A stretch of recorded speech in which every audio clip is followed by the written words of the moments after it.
auzian Juan Mateo Ayala magistratuaren sententzia da. 5 urte eta 3 hilabeteko kartzela zigorra eskatzen du akusatu bientzat. Goiriena eta Barrankerorentzat 9 urteko inhabilitazioa ere eskatzen du. Magistratuak frogatutzat ematen ditu iruzur egin eta dokumentuak faltsutu zituztela eta kartzela eta inhabilitazioaz gain Euskal Herriko Unibertsitateari biek guztira 168.400 euro itzultzea eskatzen die. Euskal Herriko Unibertsitateak 2000 urteko martxoan jarri zuen kereila Goiriena eta Barrankeroren aurka. Aurretik auditoria bi egin ziren eta irregulartasunak somatu. Orduko hedabideetan oihartzun zabala izan zuten medikuntza fakultateko gorabeherek. Fiskaltzak iruzurra atzeman zuen eta orduan hasi zen bide judiziala. Epaiketa baina 12 urte geroago hasi da eta epaitzen diren jokaerak orain 18 urtekoak dira, hau da, 84an hasi zirenak.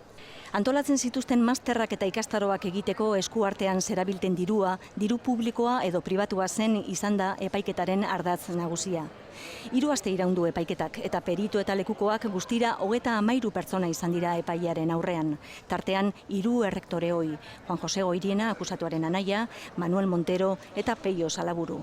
Fiskalak eta akusazio biek 10 urteko kartzela zigorra eskatzen zuten. Epaimaikideek errudun jo zuten. Defentsak absoluzioa eskatu zuen lehenik eta gutxieneko kartzela zigorra gero. Segurutzat ematen da Goiriena eta Barrankeroren defentsek epaia errekurrituko dutela.